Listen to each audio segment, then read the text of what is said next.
जी, वैज्ञानिक ये जानने में, समझने में लगे हैं कि ये जो आपदा आई, ये जो डिज़ास्टर हुआ है, इसका एग्ज़ैक्ट कॉज़ क्या हो सकता है? क्योंकि जिस तरह आप कह रहे हैं कि विंटर के मौसम में तो इस तरह ग्लेशियल बर्स्ट की जो है घटना का होना, इसे रूल आउट किया जा सकता है और वजह हो सकती हैं, जिस पर वैज्ञानिक, साइंटिस्ट, ग्लेशियोलॉजिस्ट हैं, वो इस पर स्टडी करेंगे।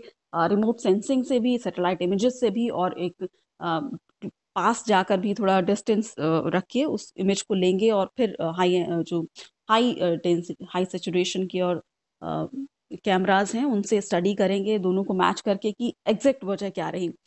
तो मैं आपसे ये भी समझना चाहूँगी डॉक्टर कलाचांद साईं कि क्या आपको लगता है कि हिमालयन रीजन जो है वो बहुत ही सेंसिटिव रीजन है इस तरह की क्योंकि लोग इसको केदारनाथ की आपदा से भी जोड़ के देख रहे हैं कि जो त्रासदी पहले उत्तराखंड ने देखी थी वो इमेजेस भी लोगों के दिमाग में आने लगी तो वहाँ वो बहुत बड़ी त्रासदी थी। अब क्या इस तरह की घटनाओं के लिहाज से ये जो हिमालयन रीजन है बहुत सेंसिटिव है, चाहे उत्तराखंड की बात करें या फिर ये कहा जा रहा है कि क्या जम्मू कश्मीर को भी इतना सेंसिटिव माना जा सकता है? देखिए, Himalayan region sensitive not only glaciological point of view, but entire Himalayan region जी is having threat due to different type of disasters that may be caused by earthquake, that may be caused by landslide, that may be caused by glacier lake outburst flood, even that may be caused by simple floods. There may be excessive rainfall, and cloud when burst. a cloud burst, when it जी happens into the Himalayan region, जी then in slope region, and there will be a lot of habitation, there will be a lot of settlement, there will be a lot of agricultural, there will be a lot of infrastructure. So all will have some sort of impact. So in this connection, Himalayan region is really sensitive to a different type of natural phenomena.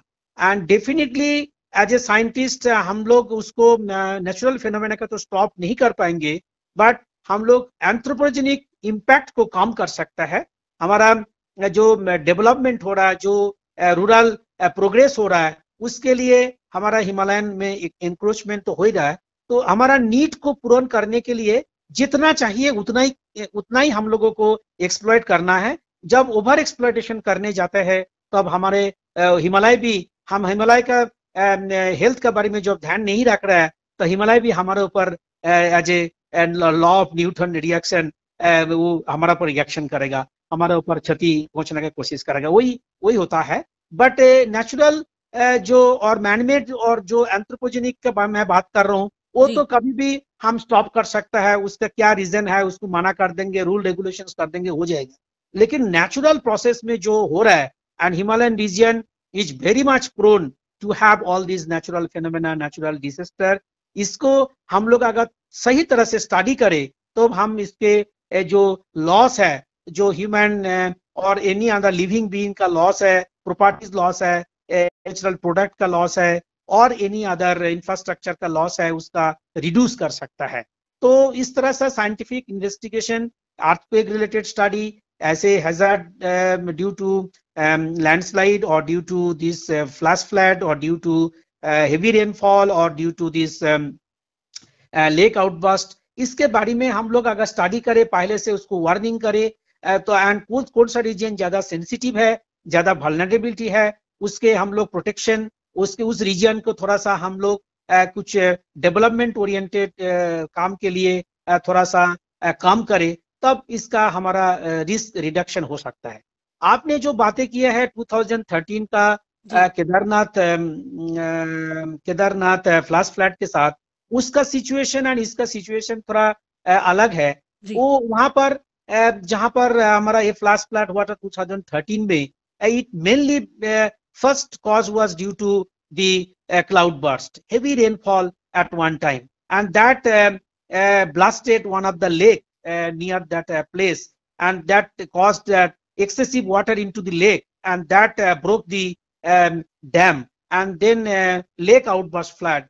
And then when it started flowing, that accumulated water coming from the coming from the cloud burst as well as the lake outburst, that huge amount of water gushing out in the slope region, a lot of debris, lot of pebbles, it also flew, and the reverse course it also closed, and on either side of the river got inundated, and it caused huge massacre, killing 6,000 people, devastating 5,500 villages, as well as tapping 2 lakhs pilgrimages. So that situation was little different.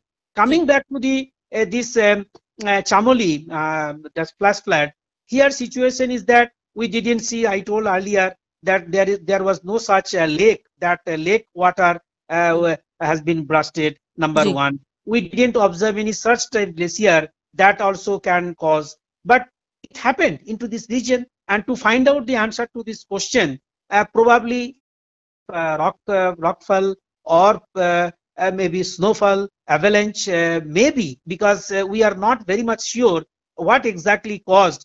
And if rockfall took place on the accumulated snowfall, that also has been observed during this winter, that a lot of snow have been accumulated, and if beneath there are some sort of glacier, that may get broken. But breaking glacier is scientifically, in this winter season, it needs huge amount of energy, then only it can break.